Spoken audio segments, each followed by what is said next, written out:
میرے لورز بھی ہیں، میرے ہیٹرز بھی ہیں. یہ عزت اللہ کی طرف سے ہے. کسی کی ذلت ہے تو وہ اللہ کی طرف سے ہے. ان کے لیے ضرورت ہے کہ نوک نوک کہ ہم نے جو کچھ بھگتنا تھا، جو کچھ بیڈ ٹائم جو بھی ہم نے دیکھنا تھا وہ دیکھ چکے ہیں. حسن ایوب خان کے تمام دیکھنے والوں کو السلام علیکم. ناظرین، پہلی خبر وہی ایران کے اوپر جو حملہ کیا امریکہ اسرائیل نے، اس کے رد عمل میں جو ایران کا رد عمل ہے وہ بھی جاری ہے، اور اس وقت تک اگر بات کی جائے تو ایران کے اوپر حملے بھی جاری ہیں. ایران کے اندر جو تباہی کے مناظر ہیں وہ تو دنیا دیکھ رہی ہے، لیکن اور پہلے دن سے ایران نے اپنے اندر ہونے والی تباہی کو چھپایا نہیں ہے، بلکہ انہوں نے کہا کہ جو بھی دیکھنا چاہے وہ دیکھ سکتا ہے. میں دیکھ رہا تھا ایک کلپ جس میں CNN نے کی جانب سے جب ریکویسٹ کی گئی تو انہوں نے کہا ٹھیک ہے، آپ جو اس کو ویژولائز کرنا چاہیں آپ کریں. لیکن دوسری جانب اسرائیل کے اندر جو تباہی ہو رہی ہے وہ اس کے اوپر پردہ ڈالنے کی کوشش کی جا رہی ہے.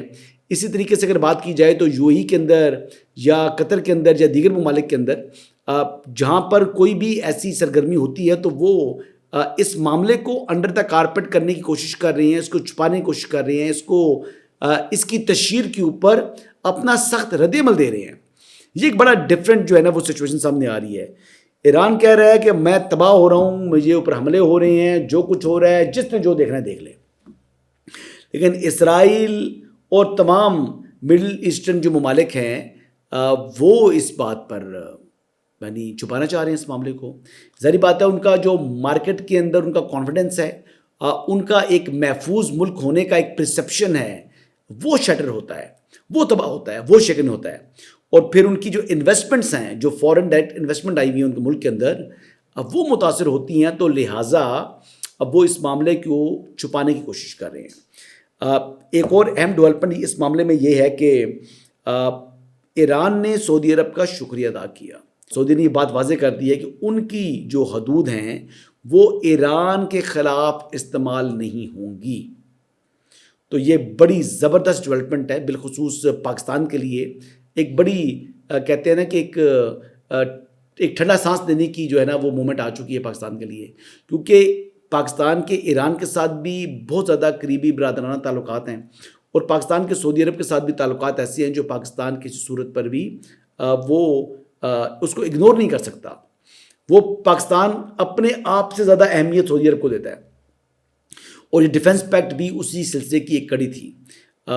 اس وجہ سے اگر میں بات کروں تو یہ سچویشن اگر ان کے درمیان ٹینشن بڑھتی تو وہ پاکستان کے لیے بڑی نازک صورتحال بننی تھی. سو الحمدللہ سینس نے پریویل کیا، اور اس حوالے سے ہمارے جو ڈپٹی پرائم منسٹر ہیں انہوں نے اپنی ایفرٹس کے حوالے سے پہلے بھی اظہار کر چکے تھے، اور انہی ایفرٹس کو جو ان کا اظہار ہے اس کو دیکھتے ہوئے میں دیکھ رہا تھا کہ خواجہ سعد رفیق صاحب نے بھی تعریف کی ہے deputy prime minister Ishaq Dar صاحب کی. میں اسحاق ڈار صاحب کا نام لے کے ان کی تعریف کرنا چاہتا ہوں. فیلڈ مارشل صاحب نے، پرائم منسٹر نے، اور خاص طور پہ ڈار صاحب نے مشورے کے ساتھ یہ جو سیٹلمنٹ کروایا ہے سعودی عرب اور ایران کا، یہ بڑا اہم قدم ہے، اور پاکستان کو یہ سفارتکاری جاری رکھنی چاہیے تاکہ جنگ کے بادل چھٹیں اور ایرانی جو ہیں وہ اپنے آپ کو تنہا محسوس نہ کریں. ہمیں ڈٹ کے تنہا ایران کے ساتھ کھڑا ہونا چاہیے، اور پاکستان ایران کے ساتھ کھڑا ہے. اور جو ڈپلومیسی ہے، حکومت پاکستان ہماری اطلاع کے مطابق فائل ڈپلومیسی کر رہی ہے. دوسری جانب ایک اور سازش کی جو چیز ہے وہ سامنے آ رہی ہے کہ آپ یہ دیکھیں کہ ایک سعودی ریپریزنٹیٹو نے ٹی وی پر بتا دیا کہ جی موساد کے ایجنٹس کو سعودی عرب سے گرفتار کیا گیا ہے. وہ کیا کہہ رہے ہیں آئیے سنتے ہیں. Saudi Arabia has captured 2 Mossad agents. Qatar has captured 2 Mossad agents, and now they are in custody. Okay, and they are planning bombing here. اب یہ دیکھ لیں جی کہ اس طرح کا غلیظ کردار رہا ہے. وہ بیسیکلی بنیادی مقصد کیا تھا؟ وہاں پر سعودی عرب کے اندر چنگاری یا آگ لگا کر وہ ایران کے ساتھ لڑوانا چاہ رہا تھا سعودی عرب کو. اور یہ یعنی ڈیوائڈ اینڈ رول ایک بڑی پرانا ایک فلسفہ چلتا ہے، ڈیوائڈ اینڈ رول کے لڑاؤ جناب ان کو آپس میں اور انجوائے کرو اور خود اقتدار انجوائے کرو. یہ گریٹر اسرائیل جو ہے وہ حاصل کرنا چاہ رہے ہیں، اور یہ گریٹر اسرائیل کا جو خواب ہے یہ اچیو کرنے کے لیے ایک سسٹمیٹکلی ایک ڈیزائن کے ساتھ اسرائیل جو ہے وہ اپنی پیش رفت آگے جو ہے وہ کر رہا ہے. آپ دیکھ لیں کہ کس طریقے سے پہلے فلسطین کے اوپر اس نے پورا قبضہ کیا، پھر کس طریقے سے اپنا ملک ایک اس کو جو ہے وہ وجود میں لے کر آئے، اور اب اس کو گریٹر کرنے کے چکر میں یعنی اس کی جو حدیں ہیں حدود ہے اس کو مزید بڑھانے کے لیے یہ سازشیں جو ہیں وہ چل رہی ہیں، اور ایک ایک کر کے وہ ممالک جو اس کے لیے مبینہ طور پر مزاحمت کر سکتے تھے اس کے سامنے، ان کو کمزور بھی کیا اور ان کو اس سٹیج کے اوپر لے آئے ہیں کہ اب وہ اس کے لیے کسی قسم کا کوئی خطرہ نہیں ہے.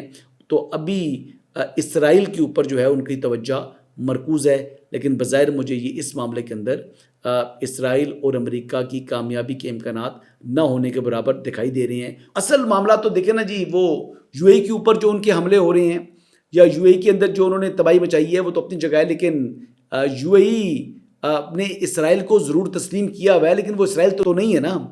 تو اسرائیل کے اوپر جو انہوں نے رات کو کلسٹر وار ہیڈ جو ہے وہ پھینکا ہے ایران کی جانب سے، جس نے پھر اسرائیل میں جا کر تل اویو میں ایک خاصی تباہی مچائی ہے، اور وہ تباہی جو ہے وہ اچھی خاصی تباہی ہے. یہ ایران جو ہے وہ سرپرائزز دے رہا ہے. ایران جو ہے وہ اس جنگ کے اندر ابھی تو انہوں نے اپنے سپر سونک میزائل جو ہیں وہ ان کا ذخیرہ بھی رکھا ہوا ہے اور وہ بھی استعمال ہونے ہیں. تو یہ اب معاملہ میں نے کل کہا تھا کہ میری چھٹی اس کہہ رہی ہے کہ یہ معاملہ بہت لمبا نہیں چلے گا، لیکن یہ میری چھٹی اس تھی، میں نے کہا یہ کوئی خبر نہیں ہے. لیکن پریزیڈنٹ ٹرمپ جو ہیں وہ ایران کا جو رد عمل ہے جس طریقے سے اس سے متعلق وہ کہہ رہے ہیں کہ انہوں نے سادہ الفاظ میں ایران کو ٹف قرار دے دیا. I said, what's left? But they're tough and they want to fight. And they're calling, they're saying, how do we make a deal? I said, you're being a little bit late and we want to fight now more than they do. یہ president Trump کی بات سنی آپ نے، لیکن president Trump نے جناب ایک اور کام بھی کیا.